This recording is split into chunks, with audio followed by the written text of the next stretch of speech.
तो पुण्यात्मा बहुत सावधानी बरतनी पड़ेगी आपने।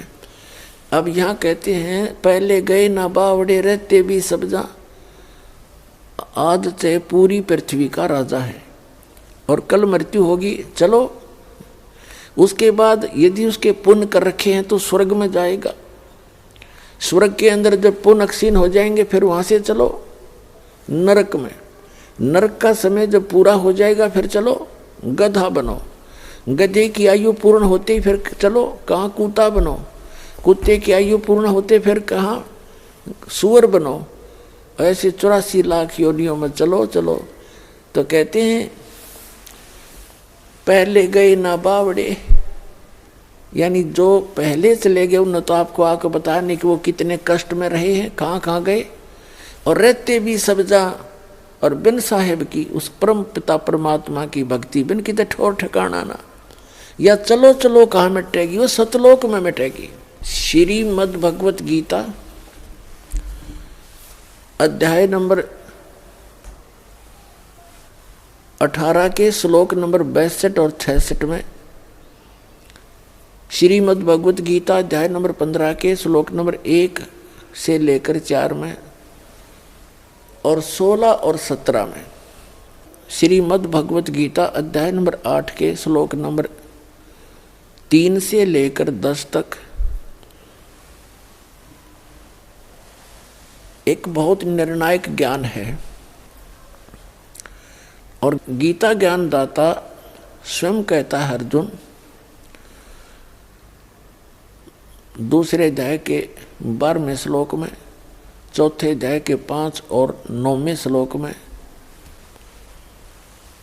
और 10वें अध्याय के दूसरे श्लोक में कि अर्जुन तेरे और मेरे बहुत जन्म हो चुके हैं, तू नहीं जानता मैं जानता हूं। अर्थात जन्म मृत्यु तेरी भी होती है मेरी भी होती है। 8वें अध्याय के 13वें श्लोक में कहता है कि ओम इति एकाक्षरम ब्रह्म विहारण माम अनुस्मरण ये परियाति तजन देहम से आती परमाम गतिम। मुझ ब्रह्म का केवल एक ओम मंत्र है, उच्चारण करके सिमरण करता हुआ जो संसार छोड़कर जाता है, शरीर छोड़कर जाता है अंत समय में, और ये सिमरण करता हुआ जाता है तो ओम से मिलने वाली परम गति को प्राप्त होता है। ओम से मिलने वाली परम गति कौन सी है? ब्रह्मलोक है, क्योंकि ओम मंत्र ब्रह्म का है। ये 3 पुरुष हैं। गीता अध्याय नंबर 15 के श्लोक नंबर 16 और 17 में 3 पुरुष हैं, 3 प्रभु हैं, 3 स्वामी हैं। एक सरपुरुष, एक अक्षर पुरुष और एक परम अक्षर पुरुष। तो इन तीनों ही की भक्ति से और इन तीनों के ही जाप से हमारा कल्याण होगा। वो मंत्र की विधि भिन्न है। तो इसमें क्या बताया है कि सरपुरुष जो है ये ब्रह्म है, अक्षर पुरुष वो परब्रह्म है, सरपुरुष ये ब्रह्म है जो गीता का ज्ञान श्री कृष्ण जी में प्रवेश करके बोल रहा है। ये 21 ब्रह्मांड का स्वामी है। 21 ब्रह्मांड, एक ब्रह्मांड में क्या है, जिस ब्रह्मांड में हम रह रहे हैं इसके अंदर ब्रह्मा विष्णु महेश ये 3 मंत्री हैं, 3 देव हैं जो यहाँ के प्रधान देवता हैं। जैसे एक स्टेट, एक प्रांत के अंदर मंत्री होते हैं और उनका कंट्रोलर मुख्य मंत्री होता है। तो इनका जो पिता है ब्रह्मा विष्णु महेश जी के पिता है सरपुरुष, जिसको जो गीता अध्याय नंबर 11 के श्लोक नंबर 32 में कहता है कि अर्जुन मैं काल हूँ और सबका नाश करने के लिए अब प्रवृत्त हुआ हूँ। ये श्री ब्रह्मा, श्री विष्णु, श्री शिव जी के पूज्य पिताजी हैं और दुर्गा इनकी माता है। ये सरपुरुष है और ये तीनों इसके पुत्र एक एक विभागीय मंत्री हैं। रजोगुण विभाग के ब्रह्मा जी, सतोगुण विभाग के विष्णु जी, तमोगुण विभाग के शंकर जी। और एक ब्रह्मांड के अंदर क्या है कि 14 लोक और 3 लोक ये अलग से, और ब्रह्मा विष्णु महेश 33 करोड़ देवता 88,000 ऋषि, और ये 14 लोक ब्रह्मलोक आदि आदि। ये देखिएगा एक ब्रह्मांड का चित्र दिखाते हैं आपको। ये एक ब्रह्मांड का चित्र है, एक ब्रह्मांड का लघु चित्र। अब यहां दिखाते हैं आपको। एक ब्रह्मांड के अंदर ये सामग्री है, ये नीचे के पाताल लोक, तलातल, रसातल, सूतल, अतल, महातल, वितल, ये लोक, और ये पृथ्वी लोक, शिव जी का लोक, ब्रह्मा जी का लोक, विष्णु जी का लोक, ये स्वर्ग लोक और नरक इकट्ठा ही है। ये इंद्र का लोक, ये धर्मराय का लोक जो न्यायाधीश है उसका लोक, एक मानसरोवर है, ये है ब्रह्मलोक, ये ब्रह्मलोक है। इतना ये ब्रह्मलोक है। इस ब्रह्मांड के अंदर एक अलग से स्थान है। ये दुर्गा का लोक इस ब्रह्मलोक के अंदर ही बाहर एक समुद्र के टापू में है, एक टापू है समुद्र में। ये काल ने महाइंद्र का द्वीप, नकली सतलोक, नकली अलखलोक, डुप्लीकेट अगमलोक और अनामी लोक की रचना कर रखी है। ये शपथपुरी है। ये 88,000 द्वीप हैं, और ये यहाँ एक विशेष गुप्त स्थान है इस काल भगवान का। ये 3 स्थान बनाकर रहता है। एक रजोगुण प्रधान क्षेत्र है, एक सतोगुण प्रधान क्षेत्र है, और एक तमोगुण प्रधान क्षेत्र है। इसमें ये स्वयं जब रहता है, दुर्गा इसकी पत्नी है, दुर्गा जी इसको यहाँ रखता है।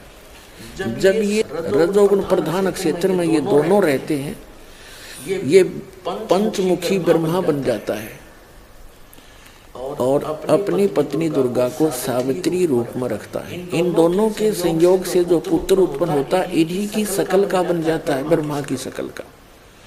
उसी को ये रजोगुण युक्त कर देता है, क्योंकि ये स्थान सारा रजोगुण युक्त है, और ये सतोगुण युक्त है। ये स्थान, इसमें स्वयं विष्णु रूप धारण करता है, दुर्गा को लक्ष्मी रूप धारण कराता है। इन दोनों के संयोग से जब जो पुत्र उत्पन्न होता है, वो ऑटोमेटिकली सतोगुण युक्त हो जाता है। ये एक तमोगुण प्रधान क्षेत्र है। इसमें ये स्वयं इस रूप में रहता है, और दुर्गा को पार्वती रूप में रखता है। इन दोनों के संयोग से जो पुत्र उत्पन्न होता है, इसकी शकल का बन जाता है, और वो तमोगुण युक्त हो जाता है। ये इस प्रकार एक ब्रह्मांड की ये सारी सामग्री समझो।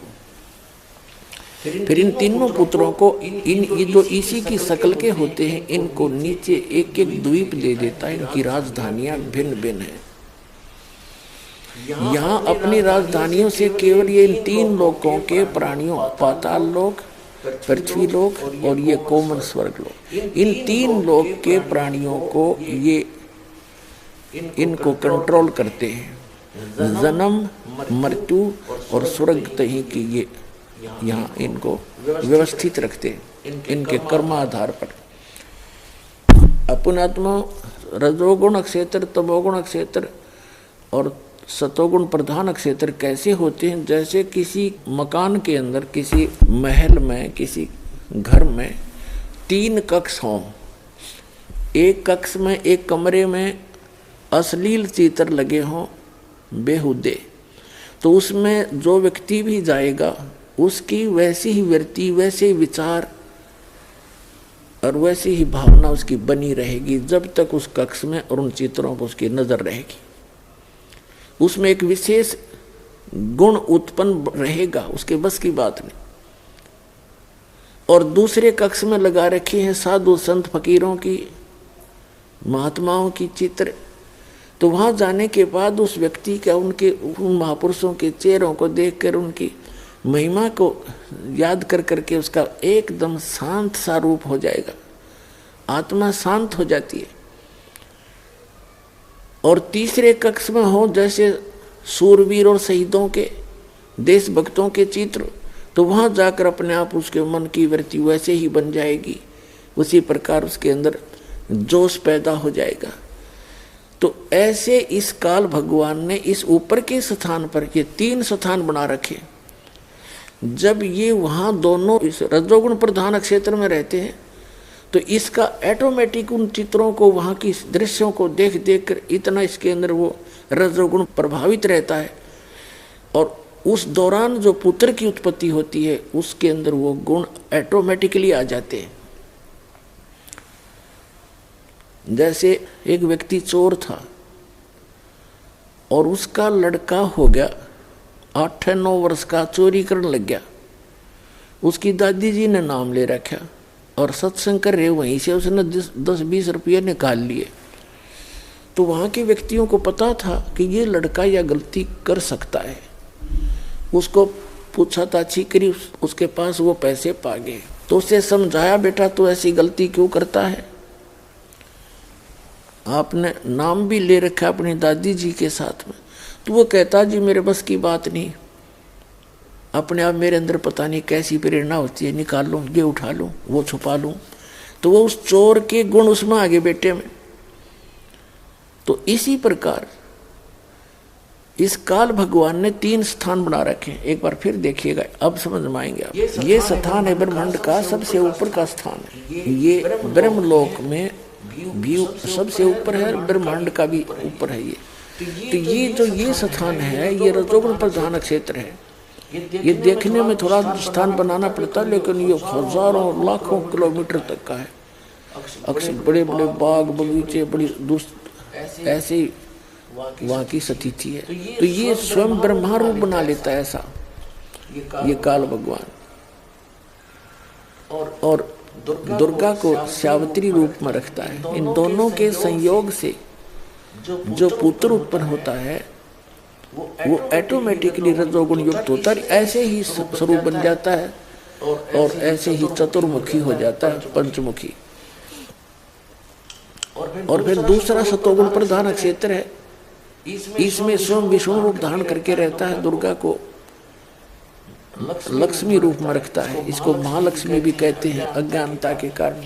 इस स्थान पर इन दोनों का जैसा भी स्वभाव रहेगा वैसा ही पुत्र का स्वभाव बनेगा, वो सतोगुण युक्त हो जाता है। और तीसरा ये तमोगुण युक्त है स्थान है, यहाँ पर स्वयं ये ऐसे रूप में रहता है ये काल भगवान, और पार्वती को गिरजा रूप में रखता है, उमा रूप में रखता है, पार्वती रूप में रखता है।